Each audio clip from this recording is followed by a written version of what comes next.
Wow, Facebook has changed a lot with their live. Oh my goodness.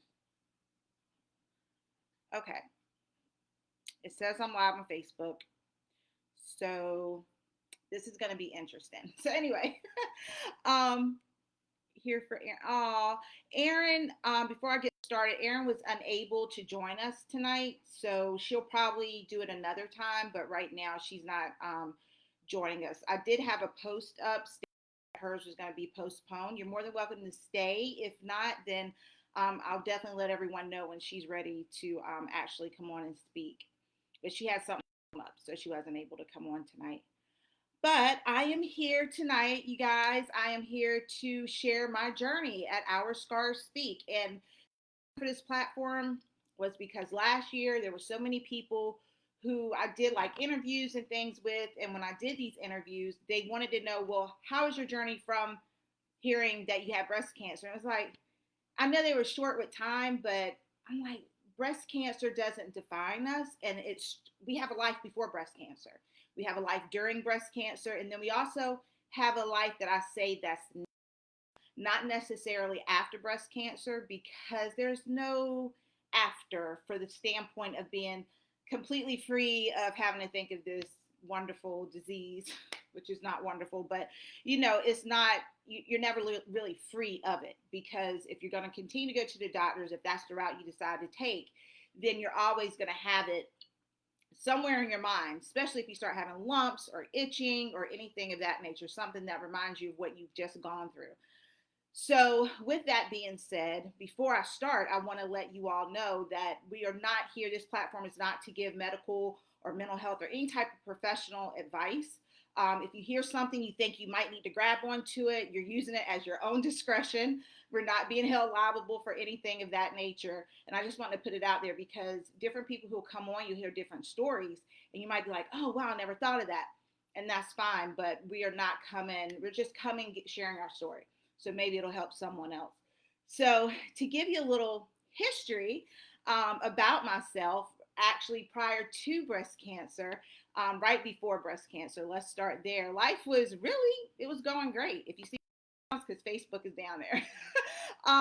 Life was going pretty good for me, actually, outside of the fact far as the pain on the left side had been going on since I was in my 20s. And I got diagnosed in 2019. So that shows you how long ago, because my 20s were in the early 2000s. So I had been dealing with breast pain on the left side and just knowing something was different since then. But before I ended up getting the diagnosis, I had started a business. It was thriving. I was more, like, I'm going to celebrate life more. I'm going to go out and go to concerts, and because I had a hard time celebrating me, because I came from a past of having sexual abuse happen, being molested, being raped. And so it took multiple years for me to get to a place where I was really accepting me and really pursuing some of the things that I felt that God, had orchestrated my life to be. And so it was just, I was at a beautiful place. I was at a beautiful place. I was going to concerts. I was traveling. I went to Mexico to celebrate my sister's first year being a transplant recipient. I took my daughter on a beautiful campus trip over to California to figure out which school she was going to go to. It was just phenomenal.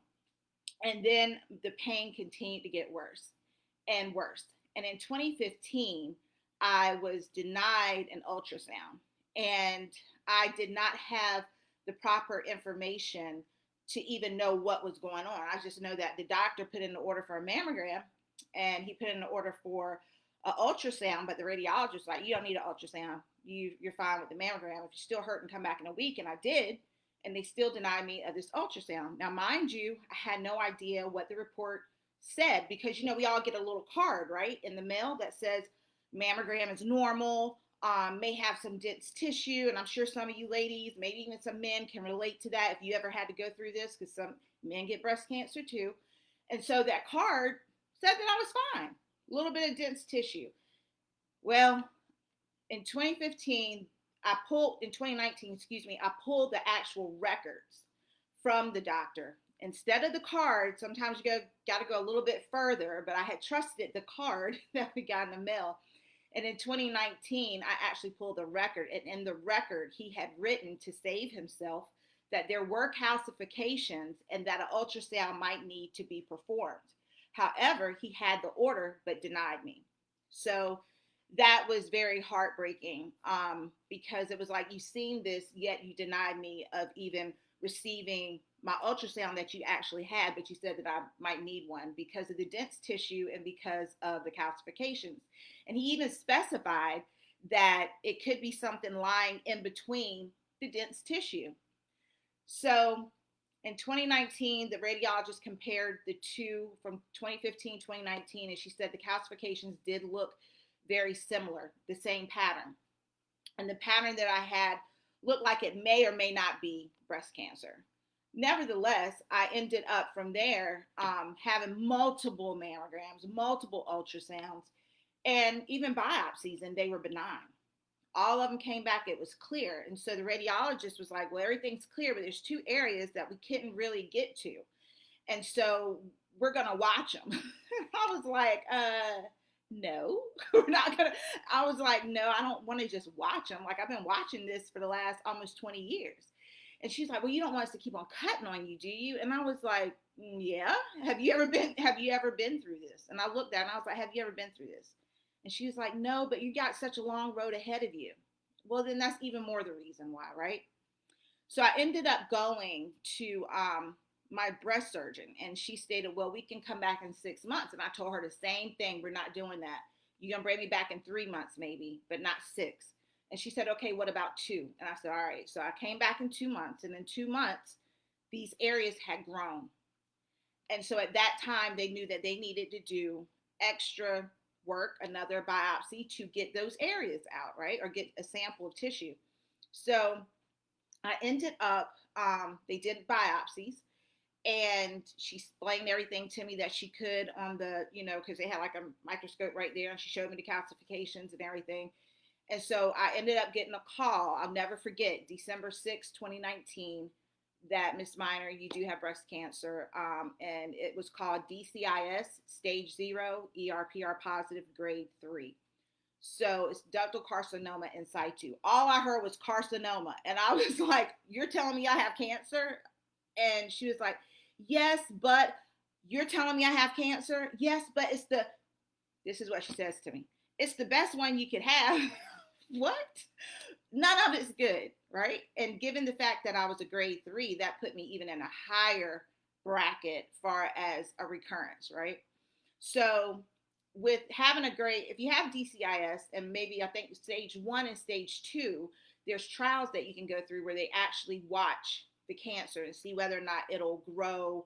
And I didn't qualify because I was already at a grade 3. So I went and talked to my surgeon. She asked me, what do you want to do? She had this pink little binder and went over everything with me. And I asked her what are my chances, and, what's survival? And survival, they always give you the same number. They give you 5 years. 5 years, 5 years is, they'll tell everybody that for the most part. But the recurrence was the better question. And my husband asked that question. And I'll get into about advocacy in a little bit, but that was very pivotal. It was a very good question for him to ask because the percentages changed drastically to me. So if I got a lumpectomy, I would have had to got a lumpectomy. I had to go through radiation. If I got a lumpectomy, I had gone through radiation for, oh my God, I can't even remember how many weeks. But it was a lot of weeks for 5 days. I want to say for 4 weeks maybe. I can't remember, so don't quote me on that. And then I would have had to get the radiation, and then I would have been on tamoxifen. And she had already told me because it was such a large portion of the breast, it would probably be 10 years versus 5 years. And that was to help with the ERPR positive because it was estrogen and progesterone driven, right? So that's what she had shared with me. And I was like, okay, now I'm hypertensive. And sometimes they don't tell you every full detail about like radiation and tamoxifen and some of the things that can happen with those medications and with that treatment plan. And I'm not against it by all means. If they tell me tomorrow, like you might have to go through this and that was the best treatment plan, you're trying to live. And in my case, I would have tried it. Now everybody don't even some people want to do holistic, right? So I I have hypertension, so I was really concerned about my heart and things of that nature. So I chose to do a double mastectomy for my particular situation. And so I was told, oh, the right breast is fine. Don't worry about the right breast. You don't have to take the right breast off. It's fine. We've done mammograms, we've done ultrasounds, it's okay. And when I woke up, she said, I'm glad that you made that decision about taking the right breast because it is changing. And I was like, so once again, I realized how important it was to advocate for myself. So they ended up doing the report, and everything came back as she expected, except for the right breast kind of surprised her a little bit that it had some stuff going on, but it wasn't cancerous. Mind you, throughout this whole time, I have had a cyst underneath my right armpit since early 2000s, and it's fine, it's fine. I'll get to that later. Um, so I ended up getting the surgery. And the first surgery, getting double mastectomy is it's a lot of mental trauma that comes with all of this. It's a mental trauma. We hear about PTSD with war victims. We hear about PTSD with individuals who've gone through sexual abuse, but there's also PTSD with going through illnesses, as well as individuals that are caregivers can have PTSD with seeing their loved one go through what they've gone through. So it's not just the cancer patient. It's also everyone surrounding you too. It can really, and it's not just cancer, it's other diseases as well, that trauma can happen. So I ended up going through all of this, and they tell you, I'm sure some of you up here I know are cancer survivors and thrivers, and they tell you, hey, you might have symptoms of infection. Watch out for fever, watch out for any drainage that looks different. They give you all these descriptions, but not necessarily the name of what could be happening other than it could be an infection. Well, as I'm healing, because now I had double mastectomy with the hopes of reconstruction, so I had what's called expanders, and it's like a balloon. And ever so often you go in, they inject it with some saline, it gets bigger, and basically they're stretching the skin so then they can exchange it for the implant. And it's made out of the same material, the implant that I was going to receive. So I ended up having to get a second surgery, which was supposed to be for reconstruction. And COVID hit, though, mind you, in between. So from January, my first surgery, to May, COVID hit. So everything changed. I couldn't get my surgery in April, which was a blessing from God because I wouldn't have found out what was going on with my body. I probably would end up having 3 surgeries. So I ended up having complications, and the complications were initially I had a fever, and sometimes that can happen after surgery for a couple of days, but it was high and it was for 3 days. And then after that, I ended up having a low-grade fever for months, literally from January till I had the next surgery. It was like 99.9, and that's never my temperature. It's like usually 97 or so, right? So it was a low grade. And that went on and went on. She couldn't even figure it out, and because I didn't look infected. And then I ended up having inability to walk that well. Like my walking, I was having a hard time walking. And I know some of you probably see me on Facebook and I was smiling, I was walking. It was a challenge, okay? It was horrible. So I was having problems with my joints that even when I stood up, I was standing up like that. Like I had to really think about standing before I stood. I had back pain. I had nausea. Every time I ate, I literally would go to the bathroom. That went on from January to May. May, I went in one appointment prior to the last surgery, and she was like, I don't know what's wrong. So they put me on a whole bunch of antibiotics just to be on the safe side. That wasn't working. At the whole time, my skin is deteriorating. It's looking like leather. It's looking like I'm burnt all over everywhere. It looks like my expander's about to pop out my chest. It's contorting. It's hard. It's black. It was horrible. It looked like a complete nightmare. And the day of the surgery, she said, I know exactly what's wrong with you. And I was like, what? Because please enlighten me. And she was like, you have breast implant illness and you have capsular contracture. Never heard of this. Now, some of the descriptions, as you might hear, sounds a lot like what they tell us that you might experience, and to let them know immediately, correct? And yeah, so that's what I had. And I was like, So of course, me being who I am, I'm like looking at breast implant illness, and I'm like, oh, doctors think that's in the patient's head. She said, no, it's not in your head. And I listened to my patient. She said, because you wanted those implants. You wanted them, and you never knew about breast implant illness, so it's not in your head.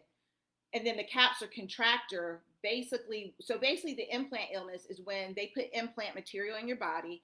And just be simplistic, you can definitely look it up for the scientific information, but and it's still up in debate in the medical field, but it's basically my body was rejecting the implant. It was like poison in my body. So the expander, so it had to come out. Of course, there's other procedures they can do to allow you can do deep flap where they take tissue from one area, put in your chest to give you breast. They can do liposuction. It's an array of things. Then I ended up with the capsular contractor, which is when your scar tissue, whenever you get any type of foreign object in your body produces scar tissue to protect your body from that foreign object. Well, my body went into overdrive, and it was like, I don't like it. It's got to go. And literally, it was pushing it out of my chest. Every day I woke up, I could hear a slush, like shush, shush. That's what I heard in my chest because the implant was so close. I had lost layers of skin. By the time she went in for surgery, she's like, you've lost a layer of skin and you're on the verge of losing the second layer of skin. So we only have 3. So it was on its way coming out of my chest. And so I went through that. And then I told her, I said, if it's too much damage, then just keep me flat. And I woke up and I was flat. She's like, I will never put another implant of any sort in your body again. And in a year, we can talk about something different. But within a year, I decided I'm just going to stay flat. It was too traumatizing to me. And it's too much to think, okay, even if I do a deep flat, will my body reject my own tissue? It was just too much for me. Now, I'm not saying that any of you should take my advice on that and not, get deep flap or implants. It's just for my body and my decision. I was tired of being cut on in that way and just hoping and praying it would get better. And so it did tell me that I could, go back and get some more scar tissue taken out because it's still tight. So when you see me working out, if some of you follow me, it's very hard for me. It's very hard for me. So I can reach up here. When I reach back here, that's about as far as I can go. I used to could go all the way back. I can't do that anymore. Same with the other side. It's very, very tight to the point where she thought she was going to have to go back in because it looked like it was going to come back open. So I've been doing a lot of work on my chest to get it built back up. Nevertheless, I've gone through all that. It has been a journey. It has not been easy. It is not an easy journey. I don't care if you got stage 0 to stage 4. It's not an easy journey for you or your loved ones. And that's something that needs to be understood. But at the same time, all these scars that we have that are mental and physical, they do matter and they need to be heard. These stories need to be told because so many times, like I said, we get some information. And I'm not saying doctors are terrible. We need to understand that they're human and they're subject to mistake. So, and not just subject to mistake, they can't catch everything. So they try to give us, broad information. Some give us detailed information, and we still don't necessarily get all information. So you have to be an advocate for yourself. And I'll speak on what advocacy looks like. So when I used to work in the medical field, first of all. So because I used to work in the medical field, I do have some medical understanding of terminology and things of that nature. I never worked with the cancer department or anything like that, but I worked like all other floors in the hospital, and I worked with a plethora of doctors. So I still have some friends in the medical field, and there's just certain knowledge that I have. So there's certain wording that I'm familiar with. So I would say, far as advocacy, one of the things you need to try to do is find resources. They say don't Google, but there's certain websites you can go to, like the Cancer Association website. And you can, God, there's so many. And if you need some, just let me know. But there's a lot of resources that are out there. You have to learn the terminology. It's important to do your best, at least to know what your diagnoses mean, what your stage means, what is driving this cancer, your hormone receptors or not. You have to be able, your grade, that information is vital. understanding what the word lesion mean, mass mean, seroma. That's another thing. I ended up having pain under here. And I was like, gosh, I keep on having pain right there and it won't go away. And she's like, well, it's not fluid. And we couldn't figure out what it was. I had an MRI. Well, I take that back. I had an MRI after that because she did an ultrasound and there was like a bead of, it looked like a whole row of tumors. And so for me, I was like, oh, please tell me not. And she was like, I think it's just, and this is something they'll do once again, they'll describe what it is, but not necessarily tell you the word. So she was like, it is, it's pockets of fluid. And I was like, okay. And she was like, well, it's pockets of fluid, and so it can be painful. And I said, well, first of all, how do you know it's pockets of fluid? And she was like, well, it is. She said, but we can do, that's when she said, we can do an MRI. However, I asked her, I stated to her, is that seroma? And she said, yes. So I'm the type of person, I don't care who you are, tell me what the name of it is. And then if I don't understand, give me the description. But don't sit here and tell me what something is and not give me the actual name. So I thanked her for, being detailed, but I still wanted to know the name. And that's something that you all need to press for. If they're starting giving descriptions, ask them the name of it, because that'll help you with your own medical records. Not just that, we have, when it comes to that though, you have to make for sure also that you're getting your notes. So all of us have my chart, which can be a headache because sometimes we get the test results before we even talk to the doctor, right? Which is unnerving to say the least. And if some of you all have not had this to happen to you, it is the worst experience I think possible known to man. If you have any idea of what you're possibly reading, it could be a nightmare that you might have a lesion or a mass and you haven't heard from the doctor yet because they're waiting for the other test results to come in, and all you see are those words, and you've already had cancer and you know what the word means. It's scary.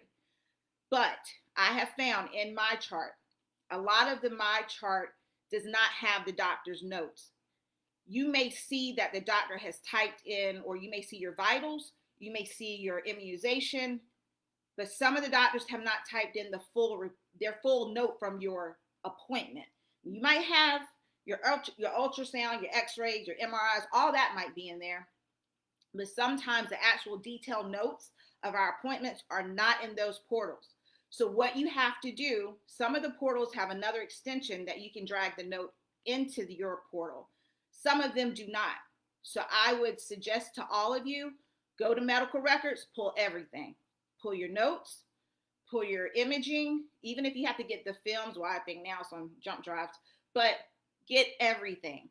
Because if you decide you want a second opinion, or maybe not even a second opinion, there's no hard feelings with your doctor or whatever, but maybe you're moving to another state, you have all of that, okay? And you can give them a history of what has happened over the years. And if something has grown, they'll be able to see how much has it grown since the first time you've ever had imaging and throughout the years. So it's very important to make sure you have that. Doctors, like I said, they are human. Now, when it comes to doctors, the other reason why you have to advocate for yourself, when it comes to doctors, you have to remember they are not just contending with us and what's going on. They're contending with the hospital and they're contending with the insurance companies. So when you have that perfect storm, some doctors are trying to figure out a way to make sure you're getting the proper care, but not get rejected by your insurance, or the hospital getting upset because they're giving too many tests or too many of this and that, and the patient's insurance may have to make the patient pay and the patient may not have the money. It's a whole business, as we all know, behind this. So make for sure that you have a doctor that's going to do their best to make for sure they give you the proper coding to get the testing that you need.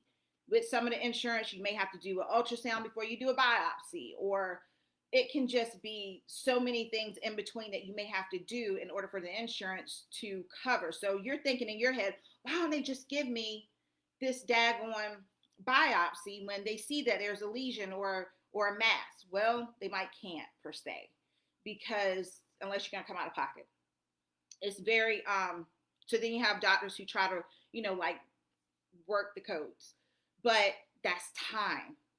And for us, time is of the essence. And it can be very discouraging. but you have to keep pushing, because some doctors won't do that. They'll just say, you know what, it's just something we're going to keep an eye on for the next 6 months to a year. No.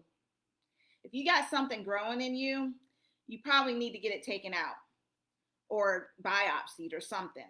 So make for sure that you also have a team, a village, like I like to call. So my village consisted of my medical team, my church family, my friends, support group. I'm part of Here for the Girls. It's a major support group that I'm part of, and it's phenomenal. I'm still part of it. And I ended up having just a team of people. And then I had people that I knew that were still in the medical field. There was some, now some of these Facebook groups are phenomenal. They can be scary at times because people going through different things. And depending where you are mentally, you might can't handle it all. But if you have a question, sometimes someone can relate to your situation, which will give you some guidance on what you might need to ask your doctor. So make for sure that you have people sometimes that can go with you to an appointment. Sometimes we're really sick. Sometimes we're not just sick, we're just overwhelmed. We're overwhelmed. We're going appointment here, appointment there, surgery over here, testing. It's a lot. It's a lot. So when those things happen, we start cognitively, we might start forgetting things. We might get a little foggy. We can't remember as well, or we're just overwhelmed. So with that being said, if you bring your mother or your, a sibling or your spouse or whomever with you, they may be a little bit apt to take a note and remember some of the things that you might forget during the appointment. Because my first appointment, I don't really remember everything that happened. So it's good to have those people in place so that you can lean upon them. And you have to be vulnerable. You have to be vulnerable with allowing people to help you, because you're going to need the help. Or some of you already been through it, so you understand. But it's just so significant to advocate for yourself, because you can also have the situation where the doctor, the radiologist, nobody's agreeing. One saying this, the other one saying that, and you're the one in the middle, like, who do I believe? So let me kind of break this down for you. The doctor, of course, is who we go to, and that's the person who we trust with our medical situation. Well, the doctor, there's a reason why they need the radiologist, and there's a reason why they need the pathologist, because that's not their specialty. They can read a lot of the ultrasounds and stuff. I'm not knocking them for their intellect, but those individuals specify breaking down what they have to break down. So it takes that team to come up with the answers. You have the imaging department and your labs, your phlebotomists, they draw the blood and everything. So it's not to say that the doctor can't do all of that, but it takes a team effort. Okay. And sometimes it can get kind of sticky, because one may say, well, that looks like a cyst, and the other one might say, no, it looks like a lesion and a mass. So you have to decide at that point what you need to do. And it's very difficult, because you want the best for you. You want to believe for the best that it's only that, but you have to also take in consideration it may not be. So if it's not, then what's the best treatment plan moving forward? So that's what I wanted to bring up about advocacy. And there's so much more about advocacy, but it is just one thing that you have got to make for sure that you do. You can even ask them, which they probably say no, but you can ask, can I record this appointment? I am getting to the point, I might do that myself, but it's like, you can ask those things, but it doesn't mean that they're going to agree with you about doing it. But the biggest thing I would definitely say is to make for sure you understand some of the terminology, because you just don't want, and you're not going to know all of it, but you want to be familiar with certain things. And so that's what I have to say about advocacy. Is there anybody who have any questions? I might be able to help.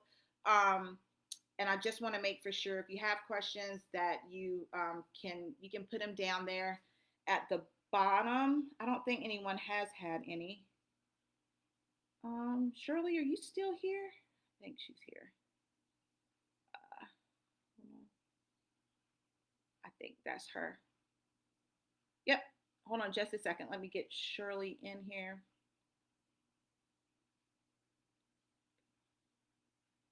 I think I did it right. I don't know. I really don't know what I'm doing, y'all. I just came up here because I just feel like everybody's story needs to be told. And It's just that we have to work together, because sometimes all we have are ourselves. There's Shirley.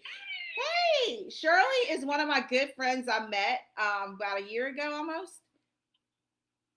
Yeah, probably not that long, but we just meshed really well, and she has a phenomenal story. Hopefully, I can get her up here one night as well. But definitely, y'all, please. And her story revolves around advocating and some things that happened to her, which is very, very important for you to hear her story. So hopefully, she'll come up and share one day. But I'm not gonna pressure you tonight, Shirley.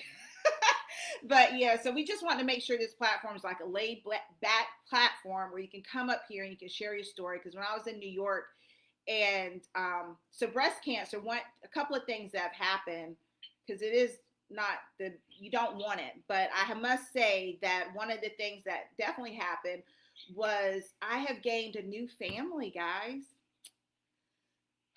I'm gonna get emotional, and I'll tell you why in a minute. But anyway, I have gained a new family, and these women have been phenomenal, absolutely phenomenal. Every person that I've met has been phenomenal and has added such value to my life.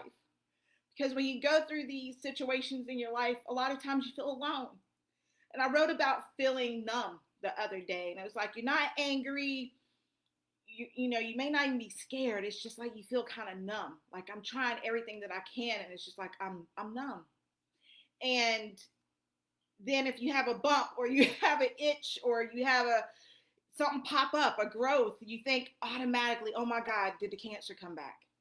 But these individuals that are in the Cancer Society, and it's with every different genre of different things, like transplant patients. My sister's one, and her group, she feels the same way. They can talk to you about things that they can relate. They can understand. We may have different diagnoses, but we understand hearing the words that you have breast cancer and living with that trauma. And it's good to have people in your life like that who can understand you and not belittle you. Or not necessarily belittle you, but say, it's okay, you're cancer free now, girl. Like, it's all right, it's probably not cancer. And they can relate to you and say, you know what, we're going to believe it's not cancer, but I understand what you feel like. Like, I know what you feel like. And that's so significant to have in your life. And I am a Christian, and I don't beat my faith into anyone. But when you're going through this, whether you're the patient or whether you're the family member, you need to hold on to your faith, and you need to hold on to those around you. And I always say this, that it reminds me of, and if you're not a Christian, you might be Buddhist. Hold on to Buddha. Hold on. If you believe in the universe, hold on to the universe. You have to find something that is usually greater than yourself to try to hold on to. Now, some people, they might just believe in themselves, and that's fine too. But the point of it is, you have to have that to give you inner peace, because it can really torment you mentally. But for anyone who's familiar with the story in the Bible with Moses, and they were, it was a fight going on, it was a battle going on. His arms, every time his arms fell down, the battle was, the other opposing people were, fighting. They were beating them, right? They were beating the Israelites. And then Aaron and realized that, and Moses, in his vulnerability, allowed them to hold up his arms, because he couldn't do it by himself. That is with anything in life. We are not an island. And it's okay to be fearful, and it's okay to be vulnerable. I'm starting to say now that I'm going to confront fear as I am confident and certain within my faith. So I might go a little fearful, but I'm confident in who I serve and whose I am. So I just want you all to know that even for some who are Christian out here, Jesus didn't bear his cross alone. On the way to Golgotha, there was a man standing on the side of the road that helped Jesus carry his cross. So him being the all-knowing, all-powerful God had someone to help him bear his cross. Then why can't you allow someone to help you bear yours? It's important. You cannot do this alone. You can't do life alone, period. So I just wanted to make for sure that you all knew that. And I want to make for sure even that where this topic came from, I did a poem called Our Scars Speak, and probably find on Facebook somewhere. But when I did that poem, I was in New York, and that's something else. I gained a family. I gained confidence, a lot more confidence than I had before. I never would have had a sports bra on Facebook, or nevertheless, women's magazine where I had no top on. I wouldn't have never done that, especially not having, having the scars that I had. But I knew it was bigger than me. I always tell people my story is not my own. And I prayed and I was like, God, if I'm doing something wrong, please don't strike me down dead. But I feel like I'm led to do this article. And it was pivotal for me to do it because at this point it's showing the devil I have no shame. It's bigger than you, devil. It's bigger than me. It's about a whole lot of people who need support and need understanding to know that no matter if we have mental scars or physical scars are our scars. So if my scars have healed some and your wounds just open, maybe I can help you during the process of your healing. And that's why we're here. That's why we're here. We're here to help each and every one of you, and not just us, but you help us. We're here to help one another heal our scars. And then sometimes scars, unfortunately, come back open. So, but it's okay because God is faithful.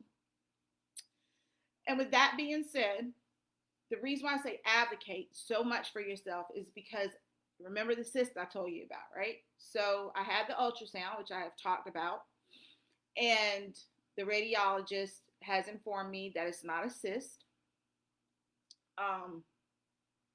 We're praying that it's benign, but it's not a cyst. And it appears to partially look like a cyst, but there is a lesion there and there's a mass. So when I was told, it felt like my heart was ripped out of my chest and stomped on, and it hurt. I didn't question God, but it's okay if I did, because he's big enough to handle the questions. But I didn't. I took this on as another battle.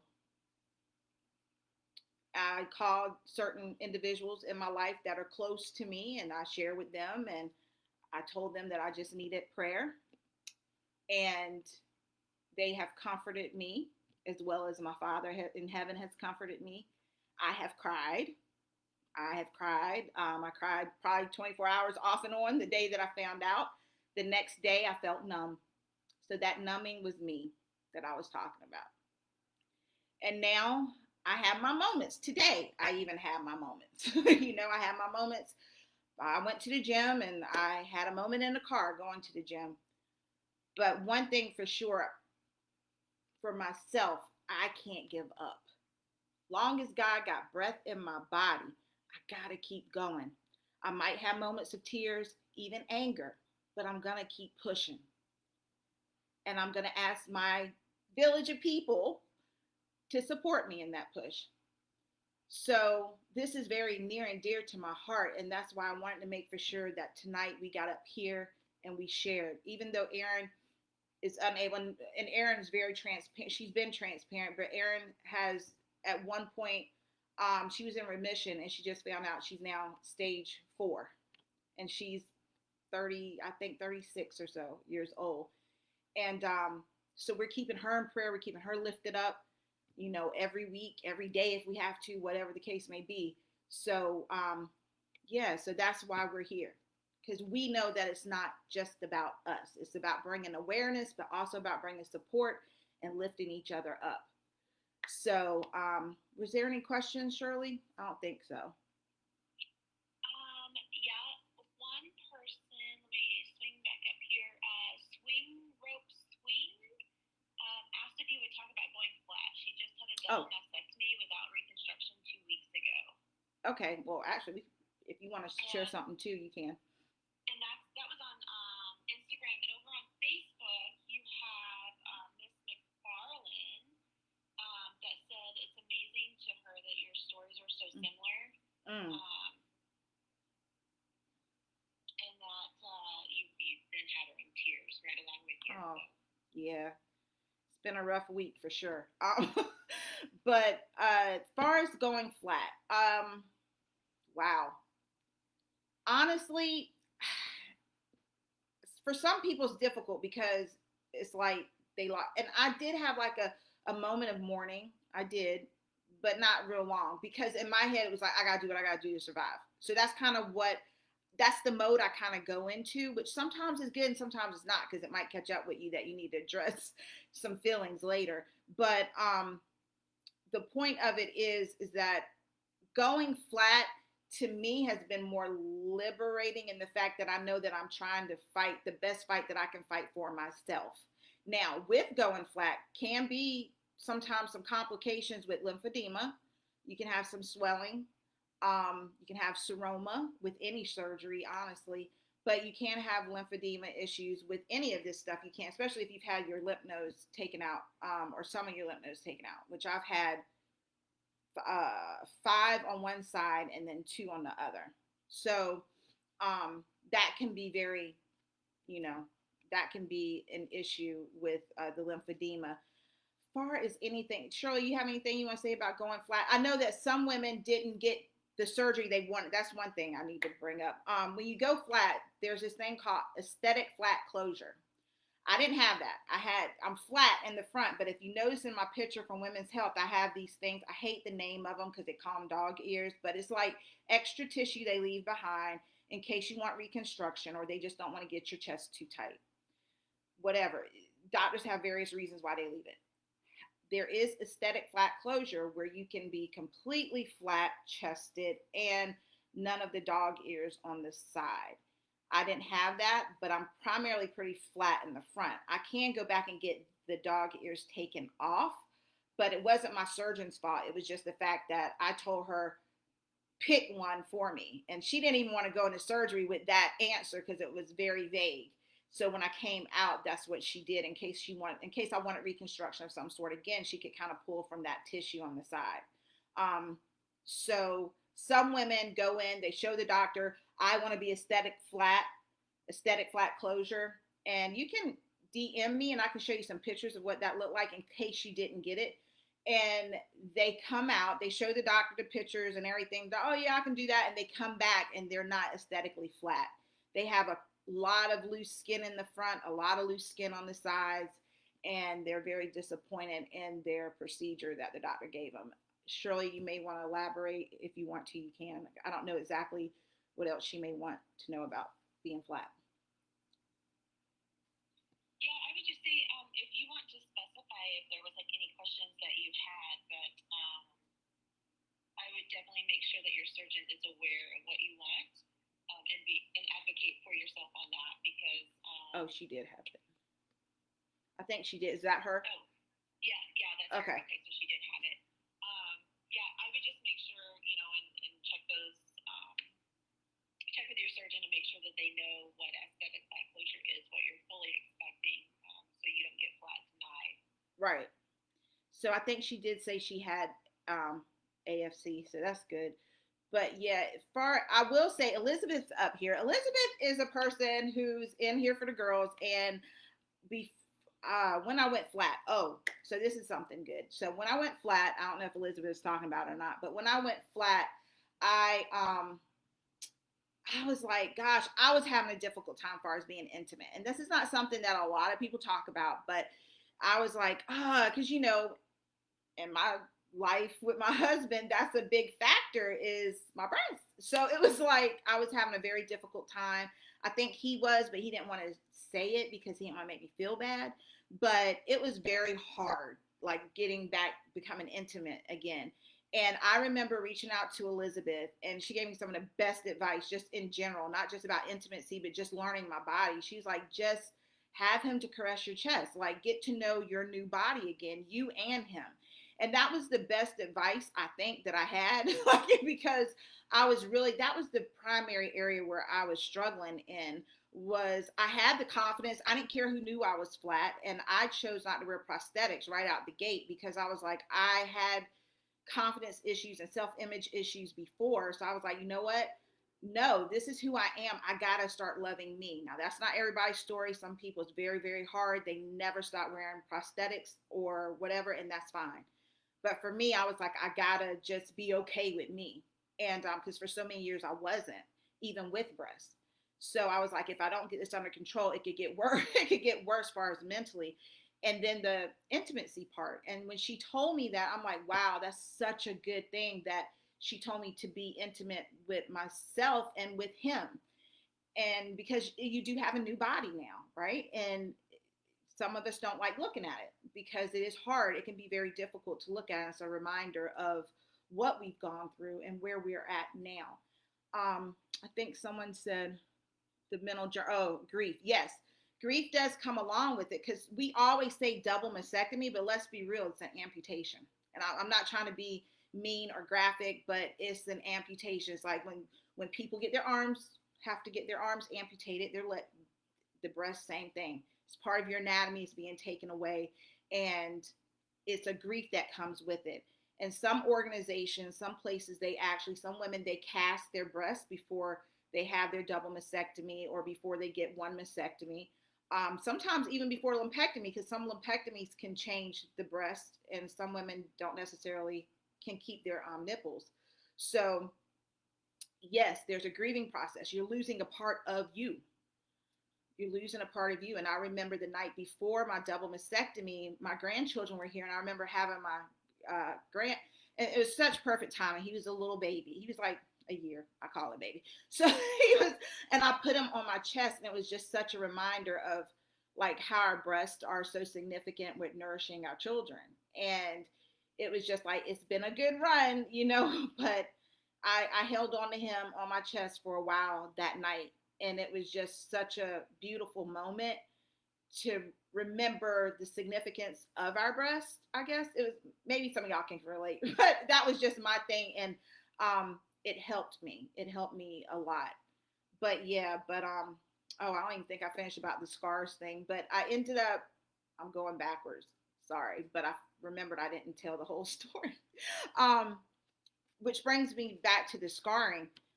When I was in New York doing the Women's Health magazine, I was standing in the mirror getting ready, and I just looked at my scars, and I was like, whoa, they really have a story, and it's about to be told to the world.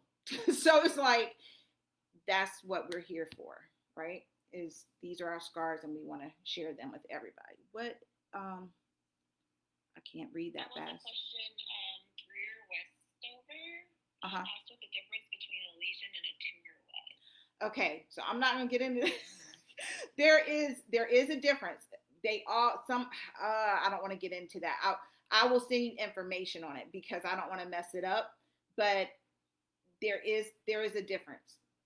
And a lot of it has to do with abnormal cells, of course, and then sometimes they can just accumulate, and either when they're either abnormally benign, meaning no cancer, or abnormally malignant. So for me, they're trying to figure out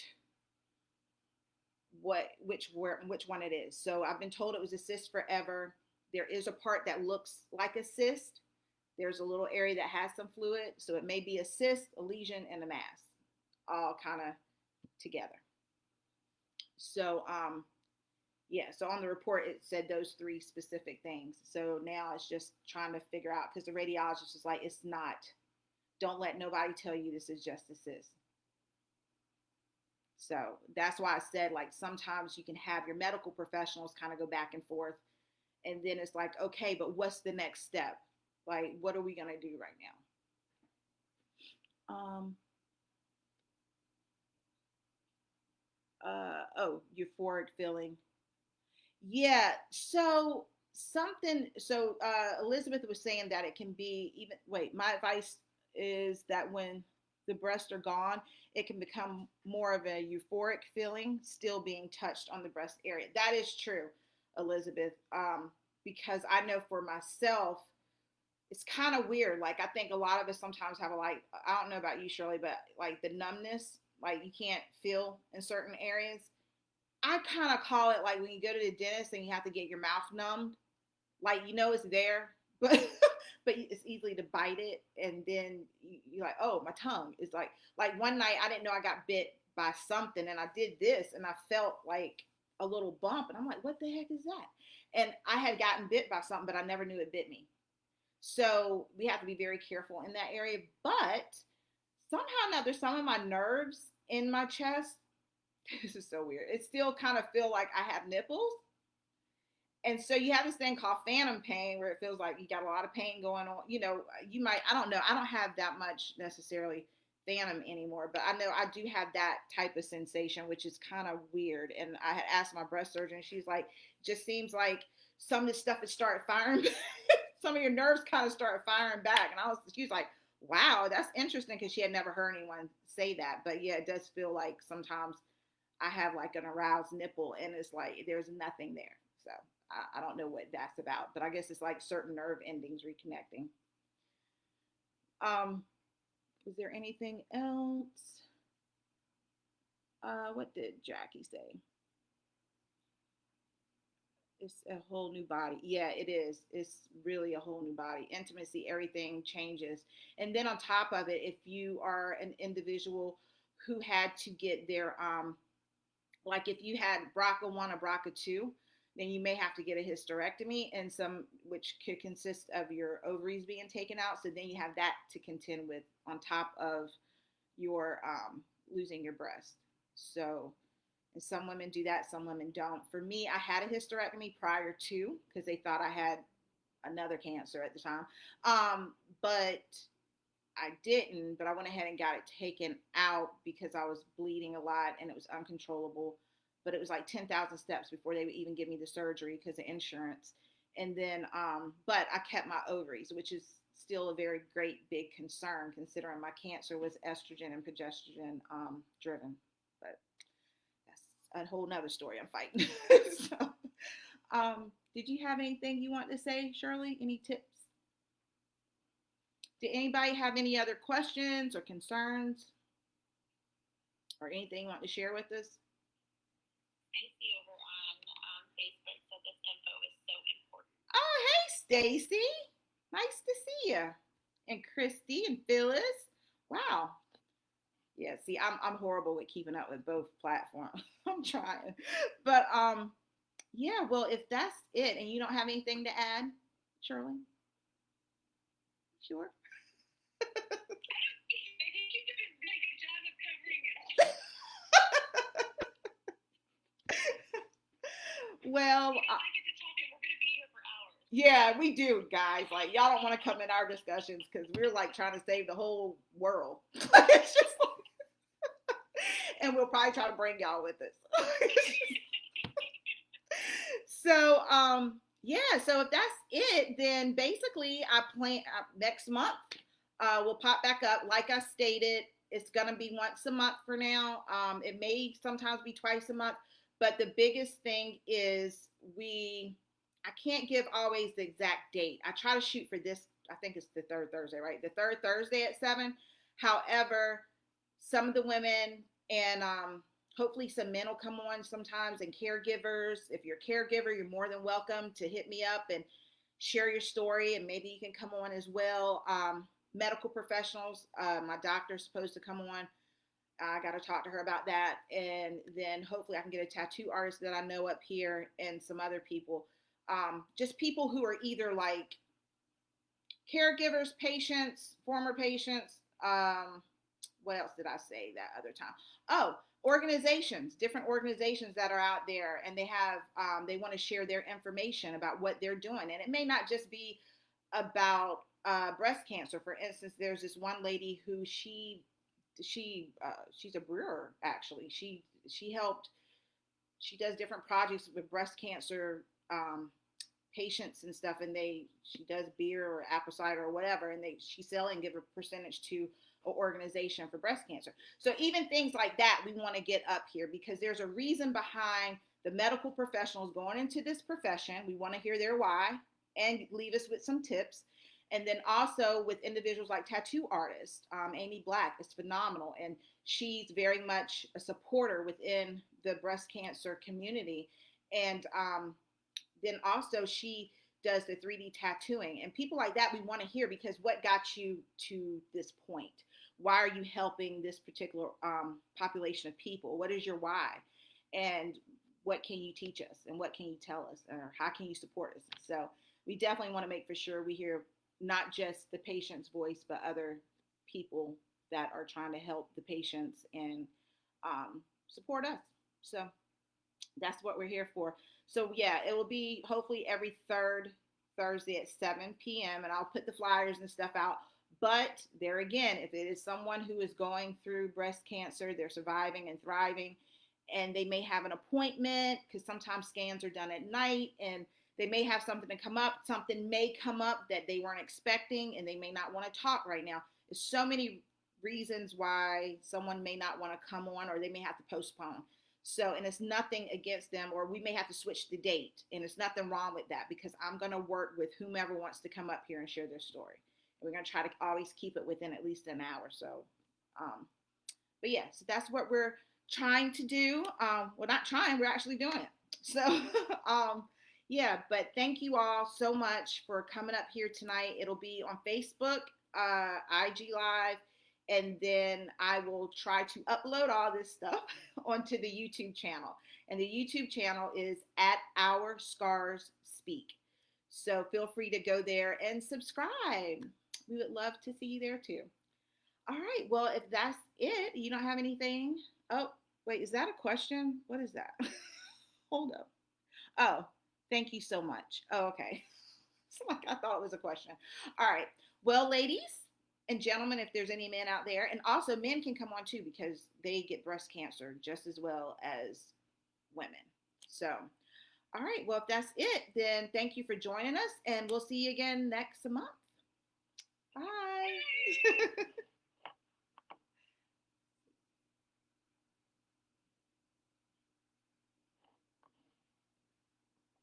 Okay, Facebook, you're still on, but I don't know how to turn nothing off. Thank y'all for joining. I appreciate it. Good night.